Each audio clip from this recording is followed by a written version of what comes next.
ఈ నెల ఆగస్టు 5వ తేదీన మంగళవారం రోజు ఏకాదశి వచ్చింది. రెండవ శ్రావణ మంగళవారం ఏకాదశి రావడం చాలా విశేషం. ఈ రోజున లక్ష్మీనారాయణులను పూజిస్తే జన్మ జన్మల పాపాలన్నీ కూడా తొలగిపోయి అదృష్టం, ఐశ్వర్యం కలిసొస్తాయి. ఈ శ్రావణ మంగళవారం సందర్భంగా, అందులోనూ ఏకాదశి రోజు వెంకటేశ్వర స్వామిని అలాగే లక్ష్మీదేవిని ఎలా పూజించాలి, ఏ పరిహారాలు పాటిస్తే ఐశ్వర్యం కలిసొస్తుంది, ఇలాంటి ఎన్నో విషయాల గురించి ఈ వీడియోలో తెలుసుకుందాం. ముందుగా ఈ వీడియోకు ఒక లైక్ కొట్టి ఛానల్ని సబ్స్క్రైబ్ చేసుకోండి. ఈ నెల ఆగస్టు 5వ తేదీన రెండవ శ్రావణ మంగళవారం రోజు పుత్రద ఏకాదశి వచ్చింది. ఎంతో శక్తివంతమైన ఈ ఏకాదశి రోజున సంతానం లేని దంపతులు విష్ణుమూర్తిని పూజిస్తే ఖచ్చితంగా సంతాన ప్రాప్తి కలుగుతుంది. అలాగే సంతానం కలిగిన తల్లిదండ్రులు ఈ ఏకాదశి రోజున విష్ణుమూర్తిని పూజిస్తే మీ పిల్లల భవిష్యత్తు చాలా బాగుంటుంది. మీ పిల్లలకు మంచి తెలివితేటలు పెరిగి చదువులో బాగా రాణిస్తారు. జీవితంలో గొప్ప స్థాయికి ఎదుగుతారు. ఈ ఏకాదశి రోజున చేసే విష్ణు పూజలకు అఖండ ఐశ్వర్యంతో పాటు జన్మ జన్మల అదృష్టం కలిసి వస్తుంది. కాబట్టి ఎన్నో ప్రయోజనాలు కలిగిన ఏకాదశి వ్రతాన్ని ప్రతి ఒక్కరూ ఆచరించి వెంకటేశ్వర స్వామి ఆశీర్వాదాన్ని సులభంగా పొందండి. ఆగస్టు 5వ తేదీ మంగళవారం రోజు ఆడవారు ఉదయాన్నే నిద్రలేచి తలస్నానం చేసి ఇంట్లో దీపారాధన చేసుకోండి. ఏకాదశి సందర్భంగా వ్రతాన్ని చేసేవారు తులసి దళాలు ముందుగానే సిద్ధం చేసుకోండి. పూజ చేసే ఆడవారు కాళ్లకు పసుపు రాసుకొని నుదుటిన కుంకుమ బొట్టు పెట్టుకొని మట్టి గాజులు వేసుకొని ఏకాదశి వ్రతాన్ని చేసుకోవాలి. బియ్యం పిండిలో మీ పూజ గదిలో ముగ్గు వేసి మీ పూజ గదిలో ఉన్న వెంకటేశ్వర స్వామి చిత్రపటానికి తులసిమాలను వేసి పూజతో అలంకరించుకోండి. అలాగే పసుపుతో గౌరీదేవిని తయారు చేసి మీ పూజ గదిలో పెట్టుకోండి. ఈ శ్రావణ మంగళవారం గౌరీదేవిని పూజిస్తే ఆడవారికి సౌభాగ్యం వర్ధిల్లుతుంది. కాబట్టి పసుపుతో గౌరీదేవిని తయారు చేసి కుంకుమ బొట్లు పెట్టి గౌరీదేవికి పుష్పాలు సమర్పించి మీ పూజ గదిలో 2 దీపాలు వెలిగించండి. ఈ ఏకాదశి సందర్భంగా మట్టి దీపాలు కానీ పిండి దీపాలు కానీ వెలిగిస్తే చాలా మంచిది. అలాగే విశేషంగా ఏకాదశి పూజలో రావి ఆకుపైన దీపాన్ని వెలిగిస్తే చాలా మంచిది. రావి ఆకులో లక్ష్మీనారాయణులు కొలువై ఉంటారు కాబట్టి రావి ఆకు దీపాన్ని వెలిగిస్తే మీ పూజకు రెట్టింపు పుణ్య ఫలితం లభించి కోరిన కోరికలన్నీ కూడా త్వరగా నెరవేరుతాయి.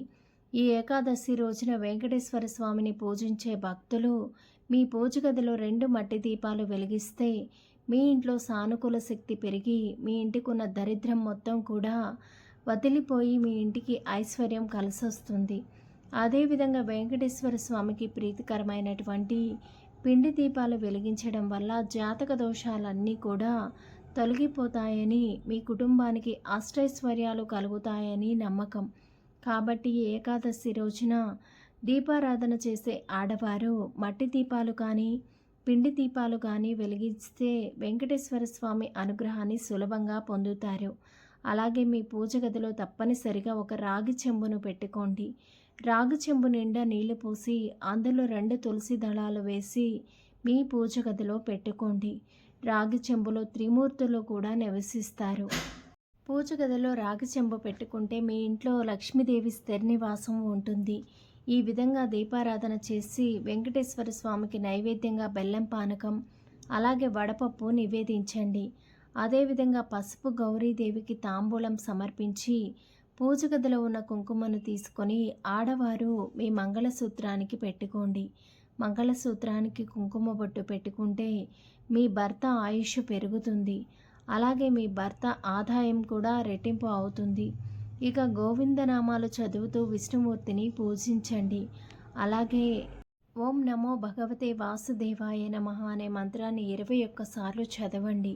కటిక పేదరికంతో బాధపడుతున్న వారు, అప్పుల సమస్యలతో ఇబ్బంది పడుతున్న వారు ఈ ఏకాదశి రోజున తప్పనిసరిగా మీ పూజ గదిలో ఉన్నటువంటి వెంకటేశ్వర స్వామి చిత్రపటానికి యాలుకల మాలను సమర్పించండి.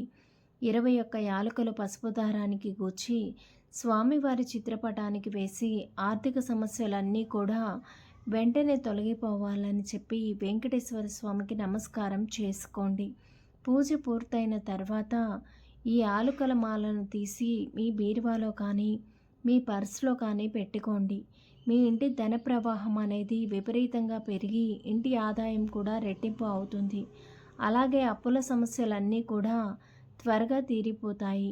ఈ విధంగా ఈ ఏకాదశి రోజు వెంకటేశ్వర స్వామిని అలాగే గౌరీదేవిని పూజించి ఐశ్వర్యాన్ని అలాగే సౌభాగ్యాన్ని పొందండి.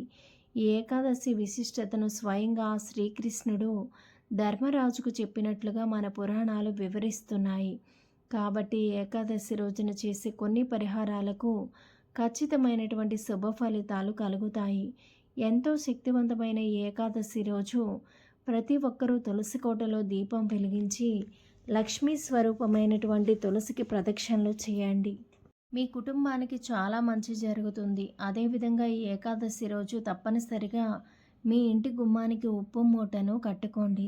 రాళ్ల ఉప్పు సాక్షాత్తు లక్ష్మీ స్వరూపం. ఒక ఎర్రటి వస్త్రంలో గుప్పెడి రాళ్ల ఉప్పును మూట కట్టి మీ ఇంటి గుమ్మానికి కట్టుకోండి. మీ ఇంటికున్న నరపీడలు తొలగిపోయి మీ కుటుంబానికి ఐశ్వర్య ప్రాప్తి కలుగుతుంది.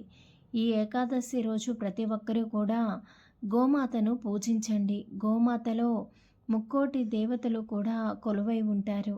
కాబట్టి గోమాతకు అరటిపండ్లు తినిపించడం అలాగే గడ్డిని ఆహారంగా వేస్తే విపరీతమైన రాజయోగం వరిస్తుంది. ముక్కోటి దేవతలు ఎంతో సంతోషించి మీ ఇంటిపై కనక వర్షాన్ని కురిపిస్తారు.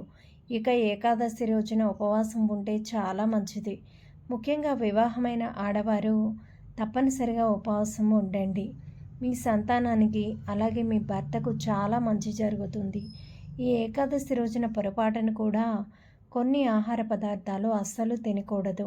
శనగలు, మొక్కజొన్న, చిక్కుడుకాయ మాంసాహారం, గుమ్మడికాయ, చింతపండు, మినుములు, ఉల్లిపాయ, వెల్లుల్లి ఇలాంటి ఆహార పదార్థాలకు చాలా దూరంగా ఉండాలి.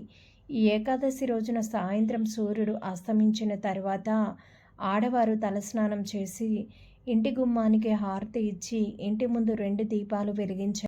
మీ ఇంట్లోకి లక్ష్మీదేవి వెంటనే అడుగు పెడుతుంది. ఈ శుభకరమైనటువంటి ఏకాదశి రోజు రావి చెట్టును పూజించడం చాలా మంచిది.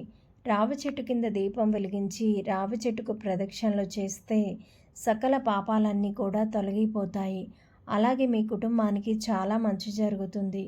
అలాగే విష్ణు సహస్రనామాలు చదివితే విష్ణుమూర్తి అనుగ్రహం సంపూర్ణంగా కలుగుతుంది. ఈ ఏకాదశి వ్రతాన్ని చేసే ఆడవారు మధ్యాహ్నం సమయంలో ఎట్టి పరిస్థితుల్లోనూ అస్సలు నిద్రపోవద్దు. ఇక ఈరోజు పేదలకు దానం చేస్తే సులభంగా లక్ష్మీ కటాక్షం కలుగుతుంది. ధన్యవాదములు. వీడియోకి లైక్ కొట్టి ఛానల్ని సబ్స్క్రైబ్ చేసుకోండి.